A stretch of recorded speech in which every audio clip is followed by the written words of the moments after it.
Okay guys, okay, I was getting ready to do the Lewis fight video when all of a sudden I kept hearing this strange sound. I don't... There it is, it's like the chime of bell or something. Who knows, maybe Lewis has come to life. I don't know, but all I can say is that if I don't get through this, it's been a pleasure knowing you guys. Okay. Here we go.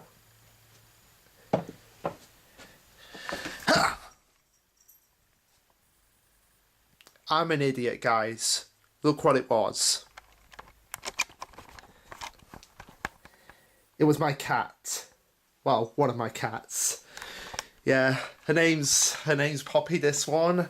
And yeah, let's say hello to her. Let's say hello to her. Hey Poppy, how are you? You okay, girl? Oh. Yeah. Personally, guys, I think Poppy could kick Lewis's ass. But then again, that's just me. I just love her to death. But yeah, anyway, you alright, girl? Oh, you want to go outside? Or do you want some food? You want to go outside? Okay. Alright, bye Poppy.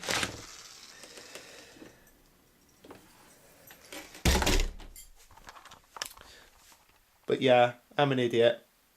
Anyway, on to the video.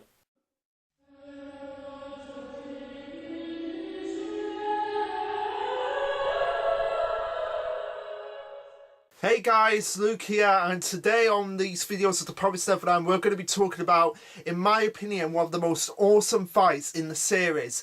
I am of course talking about the fight with Lewis, if not possibly my favourite fight in the series so far, but mind you, that's not really something to be debatable about, considering the only other fights we had were the fights with the demons that we've had in the Goldie Pond arc. I mean, actual proper fights, not like these mind gates. These were actual proper balls out to the death fights.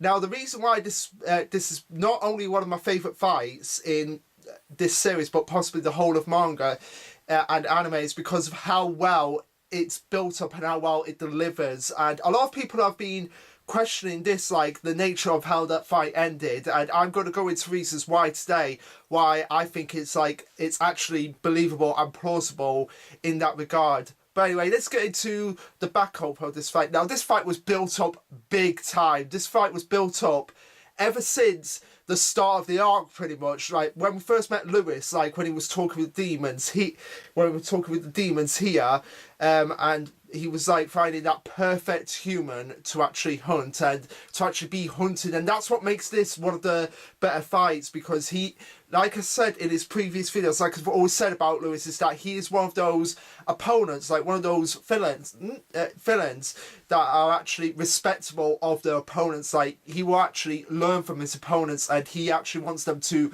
give him a fight, because ever since the Promise has been around for the demons, I feel like Lewis has lost that drive to like actually be in a real hunt, to be the one that's actually hunted, and Emma really brought that out of him. Emma and Lucas, both of them really brought that and saw the potential of these humans and thought maybe they can actually give me a hunt that I'm satisfied with. But anyway, going back to it, okay, so it's built up ever since Emma first stepped into Goldie Pond, and ever since we found out like all the crazy things that are happening in Goldie Pond, when we first meet Violet and we find out like, oh, these demons are actually poachers, and they're actually taking kids from other farms, putting them in here so that we can actually have these games and be hunted as well as being hunters. And as such, Emma feels the need to actually join this hunt, especially since when Lewis shows up and he's playing around, and we see him and Luke, and they're playing around with Monica, Drake and Theo, and Luke, as I said in the last video, is basically toy of them, and Lewis is saying, this is pathetic, I don't want this. A hunt is only more satisfying and more fantastic when we can put ourselves on the line. And sure enough, exactly after he says this, we see this here, where Emma gets the axe and just goes for Luke's eye, and he's actually scared, but Lewis actually catches the axe and is able to stop it. And this is where we see Lewis's drive, and we see like him getting like motivated, especially when it comes to Emma. Like maybe she's the one that can give me an actual fight. And this doesn't diminish Lewis in any way, and it just shows just how strong he actually is, and how impressive his feats are, especially when he's able to kill Monica and Jake without even breaking a sweat. And it shows just how intense this villain actually can be, and why he's one of the best in the series. And to show just how intense he is and how driven he is to actually fight Emma, he actually lets Theo go, and he's like, tell the red-haired girl, my name is Lewis, come after me, come join the hunt and come after me, showing that he's up for the challenge if she's up for the challenge. And that's why that's why I feel like his fight is the best, because it shows that it's going to be an actual challenge, not just for the humans but for Lewis as well. It's not going to be an easy victory for him if it had actually gone down that route, which, spoiler alert, it doesn't. Lewis eventually does die, although we are going to get into that at the end of this video, because there is something that happened in one of the more recent chapters that made me question if this is actually the end and the last we've actually seen of Lewis, and we'll get into that when we get into it. But yeah, after the initial invasion, we have the little sub arc of this arc, like the bridge that bridges the first invasion to the second invasion, where we find out like what is going on, who William Minerva is, and Emma officially joins the resistance against these demons. And as they're all getting prepared, it actually comes a lot quicker than they're expecting, and this all culminates when Lord Bayon informs them that yes, I have actually caught someone from Gracefield House, a Premier Good, and we see Lewis right here saying it's her, referring to Emma. And of course he goes out to actually find her after they've eaten the humans that they've actually caught. After they've eaten the humans that they've caught, they actually go out to the hunt. But Lewis knows exactly what the plan is. It's meant to be a distraction for him while the other fights are going on. It's meant to be a distraction for him so that Emma can actually get her comrades together and actually pose a legitimate challenge to him. And that's what Lewis actually wants. He wants a legitimate challenge. He doesn't want it to be just he goes in, kills them, because he so very easily could do that. As he's demonstrated in the past, he so very easily could do that, but he wants it to feel like a proper hunt. And this all culminates when he meets Emma, where he says, I know you're here, come on out, we meet again, Emma. And this is the point where the fight is actually really built up, because we don't actually get the fight after this moment until 6 chapters later, when the fight officially starts. I think it's at the end of chapter 88. That's when I think the fight with Lewis officially starts. But before that, we get Emma talking to him, and they actually have a legitimate conversation. It's like, it's not a case of, oh, we meet again, Emma, kill you, I win. It's like Lewis actually respects her enough to actually listen to her demands, and the demands are pretty much the same as Lucas, as it showed, where Lucas demonstrated his capability by causing destruction, by causing those smoke bombs and everything. And Emma asks him, what do you think of this? I've got a message from Lucas, what do you think of this? And Lewis actually knows, he actually understands who's actually behind this. And he's like, oh, so Lucas, you're alive, my boy. That's great. That's fantastic. Which shows that if Lewis had actually won this fight, he probably would have gone and actually challenged Lucas and seen how much he had improved. Which might actually still happen. We don't know. We don't know what these demons are fully capable of at this moment in time. For all we know, they could have other abilities that we're not aware of, which will probably be explored in later arcs. But anyway, moving on, we have Emma asking Lewis, can I wait a few minutes? And she, in her mind, it's obvious like, oh, if I distract him long enough, then maybe my colleagues, maybe my comrades can come to me. And sure enough, Lewis obliges by it, as you see him right here sitting down saying, very well, I will give you all the time you need, but we are going to have this fight. And sure enough, after all the fights, and when Ray and I might as well tell you what his name is, Hugo, Ray and Hugo, because that's the name of the nameless guy, which I found quite disappointing actually. That's kind of like what the name was, and really? That was it? But then maybe we might find out more about him, like what his actual last name is, if it is Hugo Rafari.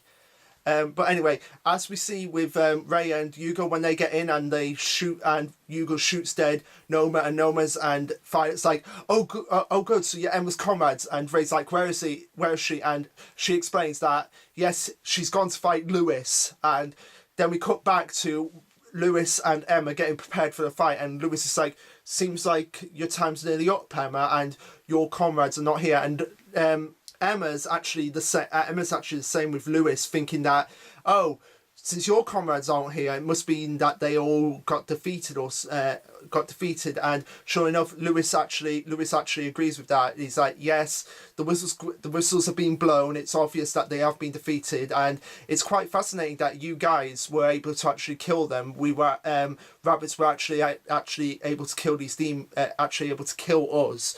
And then we get this panel where it's just like, 1 minute Lewis is in front of Emma, and then the next minute, right behind her. And this actually caught Emma off guard. She was like, shocked, like, when did he do that? Which shows just how intense this fight is going to be. Again, like I said, this fight has been built up big time, and it just shows that this is not going to be an easy victory. It's not just going to be like, shoot him enough times and he's dead. They're going to have to come up with various strategies to think outside the box. And this is one of the things that they're going to have to be aware of, just how immeasurable his speed actually is. And sure enough, at the end of chapter 87, we get the big countdown from Lewis. 3, 2, 1. And then it just cuts on. We're just like, oh my God, can we just get to this fight already? But anyway, that's what I love most about this series, in that the case of the fact that it just builds up big time, and then when it delivers, it actually delivers. So anyway, getting into the fight, we cut back in time at the beginning of the next chapter, after the initial countdown of the chapter previous. We cut to the next chapter where it's noticed that Nigel is. I think it was Nigel. Yeah, I think it was Nigel. Was the one who was actually in the buildings, and Emma's thinking to herself, "Okay, Nigel's here. I guess we'll just have to work with this." And then Lewis actually sees that something is on Emma's mind, and this is what I love about Emma as well, in the sense that she tries to find ways other than violence. Like, she's not even though she claims to be a hunter, she will actually try to find a way to prevent bloodshed being spilled. And Lewis actually sees this, so he's like, what's wrong, Emma? And she actually questions it, like, do we actually have to fight to the death? And this actually gets Lewis worried that she might have lost the drive with her, but actually it's not. It's like, she's like, I'm a hunter too, and I can't forgive you for what we've done, but if we fight, there's a potential risk that I will end up killing you just as much as you would kill me. And Lewis, he commends her, he understands where she's coming from, but he's like, I want to have this hunt, Emma. I want to be able to kill you. I want to be able to dance in the field of death with you. And even though I respect your opinion, we are going to have this fight. You can't get out of this. I've wanted this for so long. And it does actually come down to, like, okay, Emma, we'll have to fight Lewis to the death. And the fight actually begins, and we see Emma just release her string, and guns just fly out in front of Lewis, and they just unload on him as Emma makes her escape behind buildings. Emma just releases her string, and guns just fly out in front of Lewis, and they just unload on him as Emma makes her escape behind buildings. But as the smoke clears, we see that Lewis has been able to just capture each and every one of the bullets. Well, not exactly each and every one of them. He caught the ones that were initially coming for him, but the ones, as we see here with his cloak actually shredded, it just shows that even though he's very fast, he's very quick, he's not quick enough to dodge every single thing, as we saw with the bullets that just went through him. So it shows an inherent weakness in Lewis. Okay, so after the initial attack of Emma and Nigel with the guns and that, Lewis is like, so you tried to shot me, what will you do, Emma? And then that's when Pepe comes in, and it's kind of like, okay, we're going to distract Lewis. We're gonna, like, get him in a crunched up position so that we have a better chance of getting to him, and we're gonna lure him you're going to make it obvious that it's going to be you're going to lure him in, Emma, whilst I come up with a strategy. And as they're running away, and as Emma is running to hide to get prepared to face off against Lewis, we see that Lewis has not gone after Emma, but he's gone after Pepe, which just shows that he is one step ahead of them, as they demonstrate right here. Like they say right here, Lewis is a monster. He'll always be one step ahead of you, so you have to think outside of the box. And then Lewis is like, oh, so you've come to join in this fight against me. So what are you going to do with that one arm? Because Pepe at this moment has that broken arm from his fight with Bion. So he just takes a shot at the ground, just shoots the ground so that there's water spraying everywhere. But then this was ultimately a strategy that they came up with. I don't think they came up with this like pre-planned. I think it was just like spontaneous on the spot, which just shows the quick thinking and quick strategical tactical maneuver of these people, and just shows how much Emma has grown from the beginning of the series to now.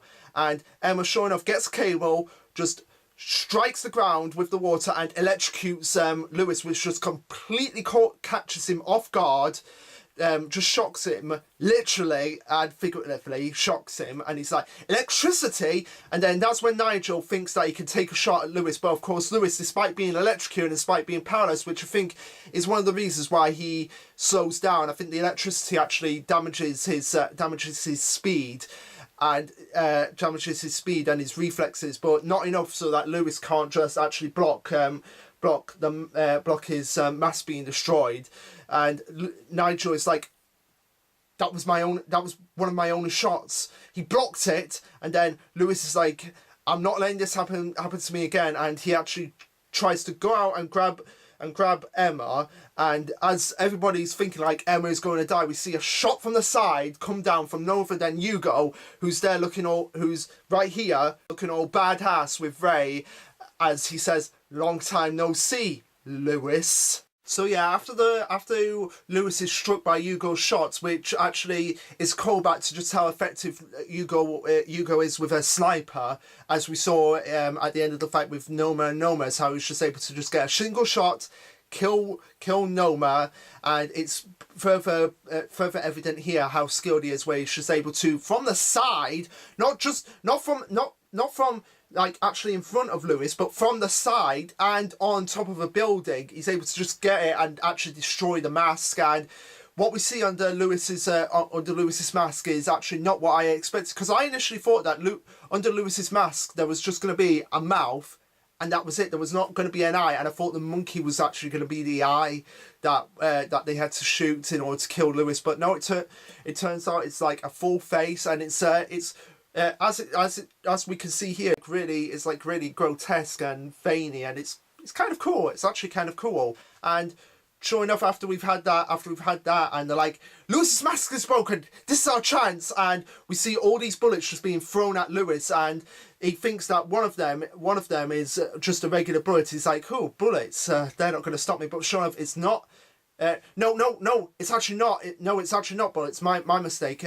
But I think we do see bullets being thrown at him, but no, it's actually a grenade. And Lewis thinks, oh, a grenade, that's not really going to take me out, I could just dodge it. But it's not a grenade, it's not an ordinary grenade. It turns out it's a flash grenade, which actually again catches him off guard, and it just removes various portions of his senses. Like I think he's blinded, and his hearing is down, which like shows just how strategical these kids are being. Like, it's not just a straight beat 'em up, bash and smash. It's like, okay, we're going to use weapons, but we're going to think outside the box of how to use these weapons and how to catch our opponent off guard. And they have been catching Lewis off guard in the sense that it's not just one-on-one. It's Emma,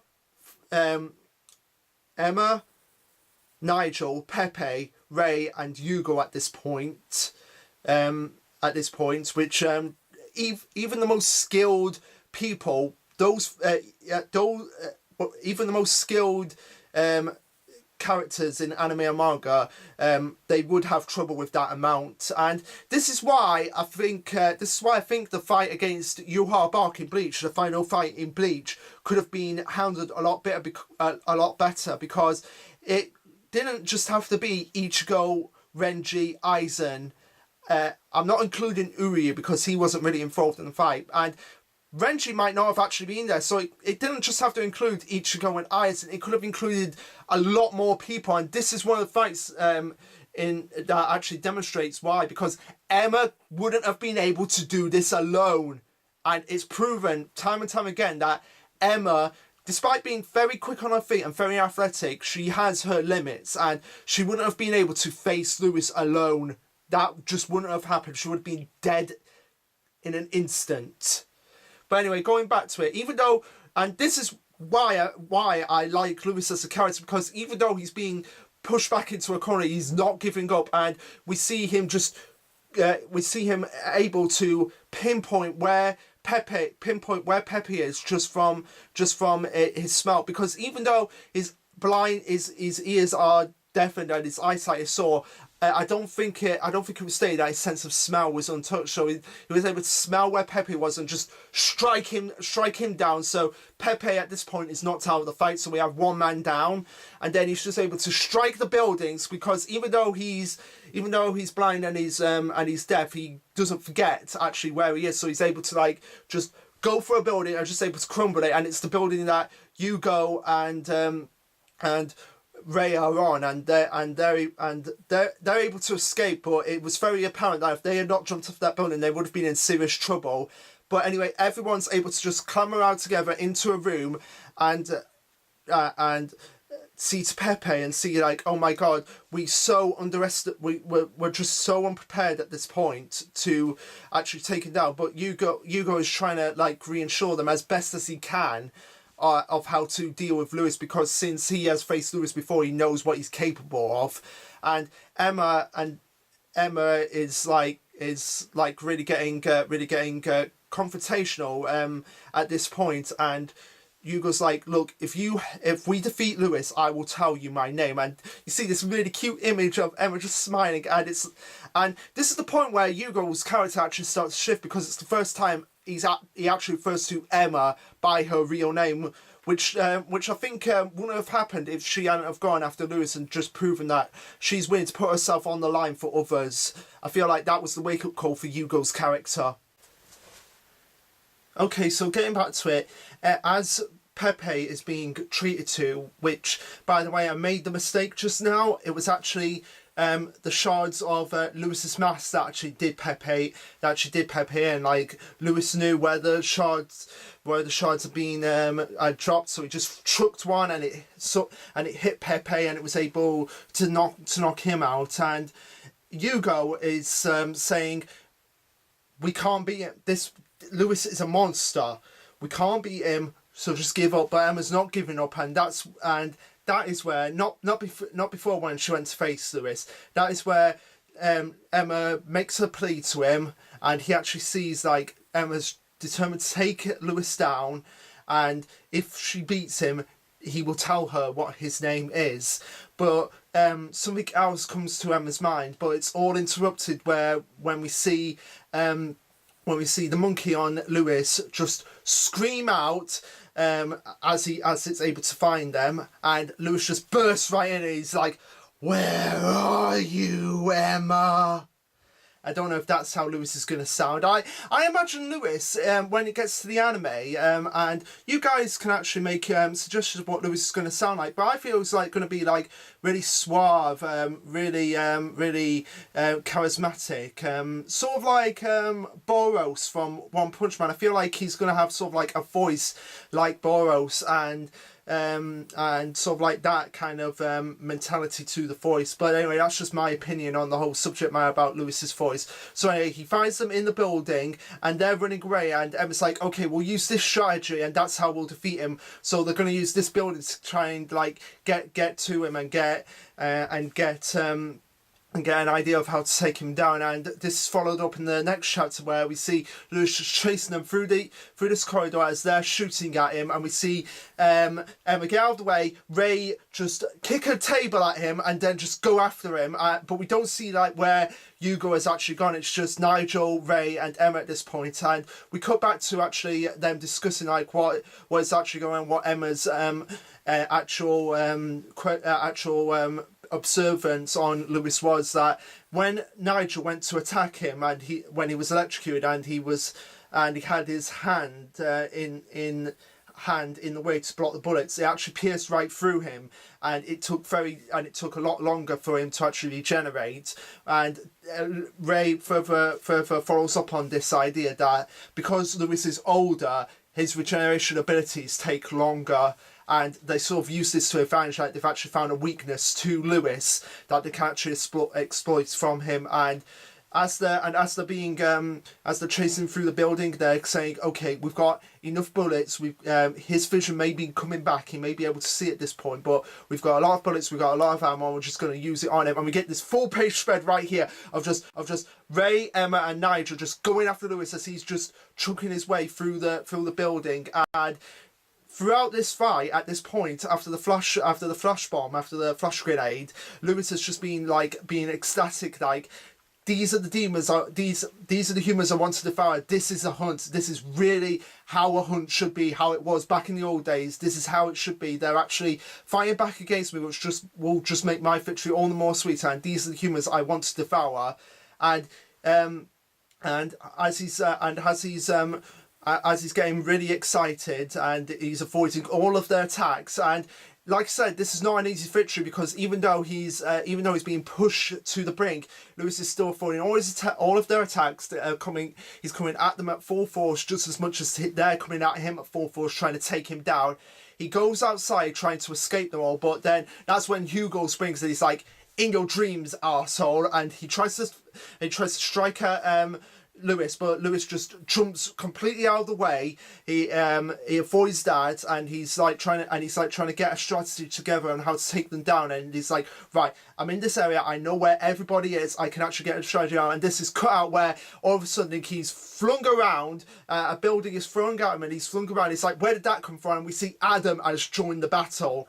And this is where it really gets pumped up. Like, this fight really gets pumped up. This is the climax of the fight, because not only do we have Adam joining the fight, but we also have Violet joining the fight. So now we have, like I said in the last video, where we only had Gillian and Nigel to take down Luke, we have Nigel, Adam, Hugo, Ray, Emma, Violet, and Pepe. Even though Pepe's out of the fight now, he still played a role in this fight. It had these 7 characters taking this guy down, and this is how all fights should be against overpowered opponents, because, like I said, Emma cannot do this alone. Just like how Ichigo couldn't beat Yuha alone. And that's what made that final fight in Bleach a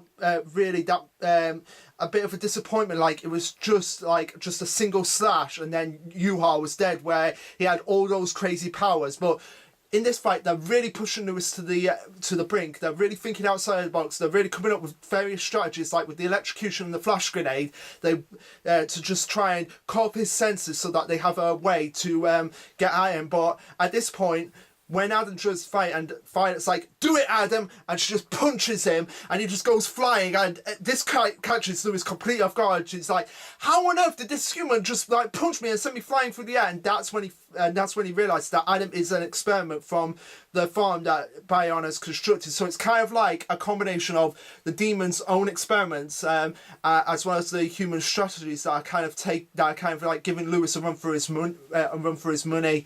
But this doesn't discourage Lewis at all, and even though Violet and Adam have joined the fight, it's still very much anything can go, and they're just really going at it. They're like, Yugo's telling him, like, "This is our chance, fire at him," and since it's in the air, he can't do anything to defend, and he's at this point figured out, it's like, oh, they must have realised that my regeneration abilities are at a limit. And Adam, with that punch, had broken Lewis's arm, which just makes it even more difficult. So he does his best to just cover himself with his cape, and he goes toppling, and he just lands first. And this is why, and Lewis, sorry, I'm getting really heated because it's just pumping me up just talking about this fight. But Lewis, despite having a broken arm, is still coming at them, and he's still like, yes, this is a hunt. And you just see them just shooting at him, throwing punches, throwing buildings at him, and then it all culminates at the end of the chase when we have this.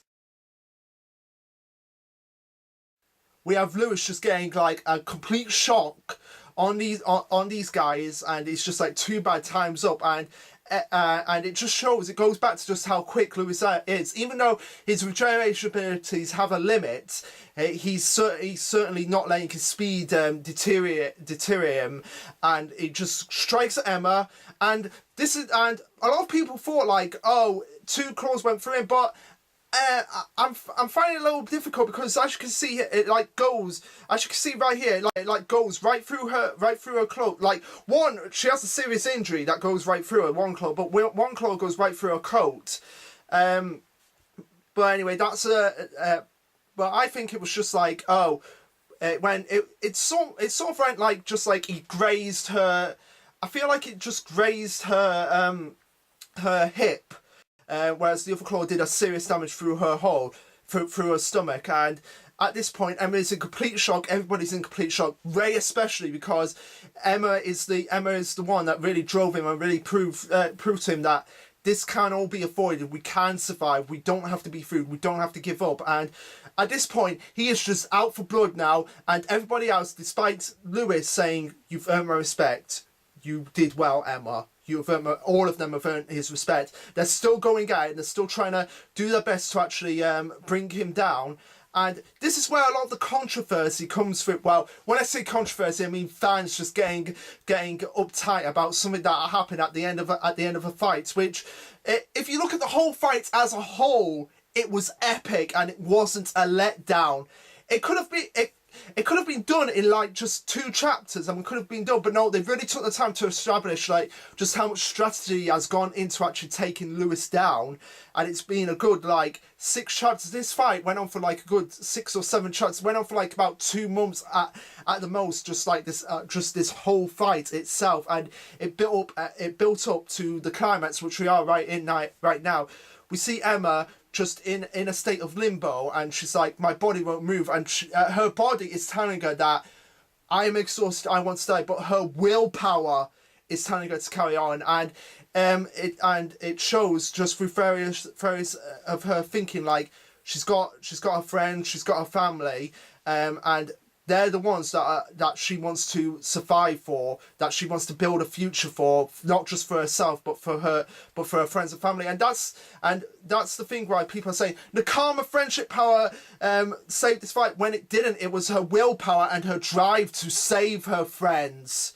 Not her friends herself, not everybody going, Emma, you could do it, Emma, you could do it, Emma, you could do it. That's the type of the karma friendship power that I feel is the biggest bullshit, when they're just like chanting like, don't give up, don't give up, don't give up, don't give up, don't give up, when it's actually her mind telling her, no, you don't give up, Emma. As in herself doesn't give up. And we have an example here where Crone is just like there, like saying like, you were pathetic, and it's just like her subconscious telling her like, you were pathetic. But then you have her other part of her subconscious who's telling her, no, you are strong, Emma, you can do this. And her subconscious appears in the form of all the relationships she's built. And that's the key to this series. It's about relationships and how they build a person, and how these relationships are so precious that they don't want to be broken. And that's what gives Emma the strength, like her willpower and her desire to see a future through to the end that she desires, with her friends beside her. That's what gives her the drive to stand up, just take that final shot at Lewis, which was from the gun that she picked out specifically. She specifically picked out that gun, and and Lewis realizes that it's the gun that can actually cause him to meet his end. Which, sure enough, after Emma takes that shot, and even though after she takes that shot, she's not standing up. We see in the next chapter, after this fight is completed, that she collapses. So it's just like a case of like, I want to see my future. We did it. Boom, like that. It's not a case of, we won! Oh, don't worry about this injury, because the karma friendship power saved it. It's like, even though, yes, her strong will to not give up and to see this fight and to see this future through to the end was strong enough for her to give an opening for the final blow. It actually was her body who's like, okay, we're done now, we can relax. And you need to relax, Emma. It shows just how vulnerable she is, and she's not invincible. But yeah, Lewis comes to the conclusion like, oh, I have lost, and sure enough, Hugo gets the shot in, and that's it. The fight with Lewis is over. And what can I say about that fight other than it was we had bullets flying everywhere, we had flash grenades, we had punches, we had buildings being thrown everywhere, and I cannot wait for this fight, this particular fight, to be animated with just the music in the background and everything, and all the intense moments just being animated with like just the punch from Adam and just the flash grenade and just like that full page spread of them on opposite sides of the corridor. I just cannot wait for that image to be fully animated. But yeah, that's the end of the fight with Lewis, and it's not the, and we get to see it from other angles in the next chapter, as we see with this image right here. We see Nigel, Ray, Hugo and Violet on either side of Lewis, just like going after him and pummeling him with bullets. And it's like, my regeneration abilities are at a limit. I am done.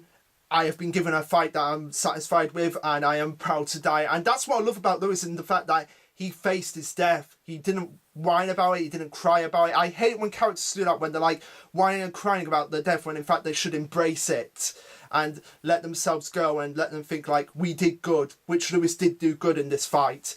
And as he's dying, we see flashbacks to all the various characters, to all the various demons, including Musica and Songju. Somebody on the Promised Neverland Discord asked me to mention this, so I thought, oh, I should mention this, and it makes me curious about what relationship these three actually had, and I really hope we get to see and find out more about that in the future. Like maybe Songju was a colleague with Lewis along with Bayon, but he decided that he was going to go off and do other things without them. So maybe we'll find out about that in the future. But yeah, after the fight, Emma collapses and they take them to Lucas to get her healed. And then we get, as Goldie Pond is being destroyed and we're reaching the climax of, we're reaching the end of this arc, which, in my opinion, I might as well give my thoughts on the Goldie Pond arc. I thought, like I said, I thought it was the best arc. I thought we found out a lot of information. We got a lot of intense fight, which just gives us a taste of what else is to come in this.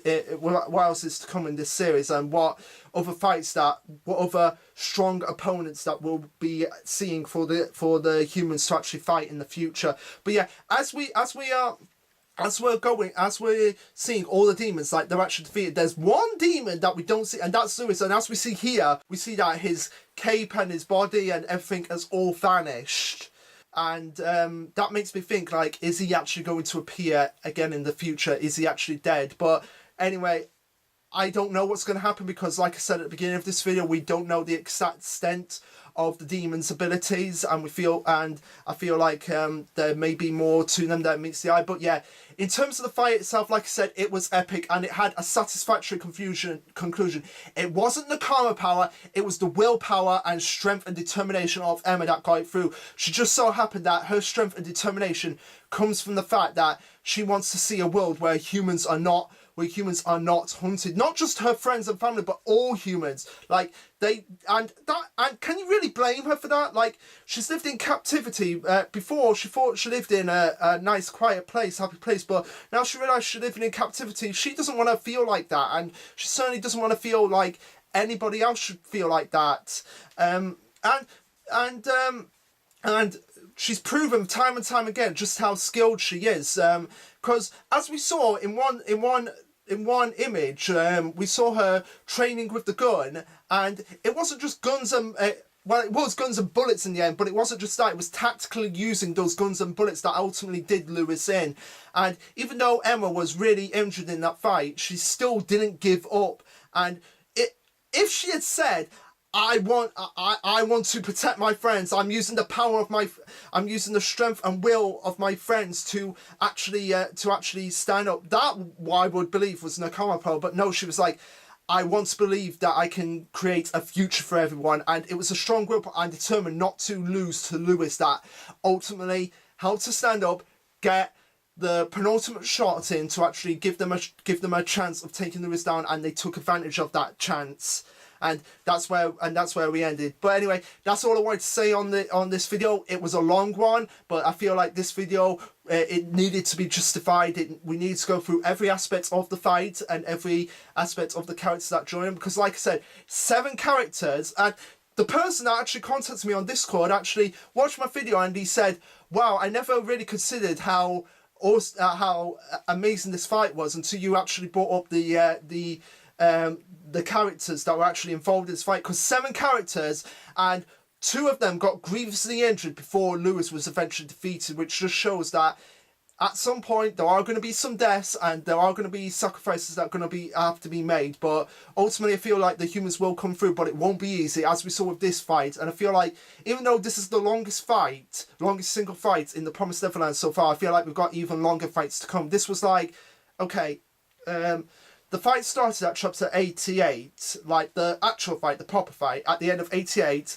and it went on until the beginning of 94. That's when the chapter, so that was like 89, 90, 91, 92, 93, 94. So like 6 chapters of just this fight. So I feel like eventually we're gonna probably have chapters that are like Luffy versus Katakuri. That fight went on for like about, I may be wrong on this, and maybe somebody will be able to correct me, but the fight between Luffy and Katakuri, I feel like it's the longest single fight in One Piece. Like, I know people say like Luffy versus Rob Lucci was long, but no, I'm talking about like just single fight, no cutaways, no nothing, just focusing entirely on this fight.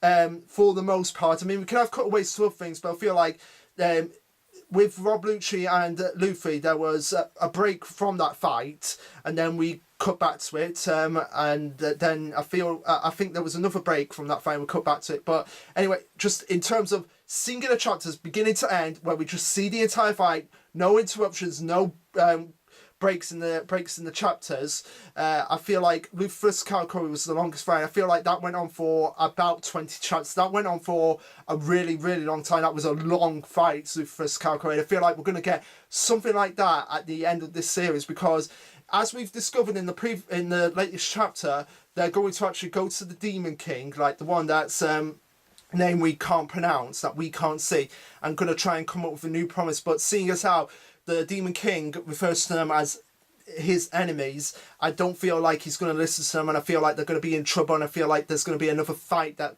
comes up, and I feel like that's when Lewis will make his epic return, if he is still alive, because as we saw his body. We didn't see it after the end of Goldie Pond when it was getting destroyed, so there is a possibility that he could come back, or that he's gone back into the Demon King. But anyway, guys, what did you guys think of the fight? Let me know, and I'll see you guys next time, because next time we're going to be talking about Sungju and Musica, and then after that, hopefully I'll be able to get back into talking about the chapters on a weekly basis. Thank you a lot, guys, and I'll see you next time.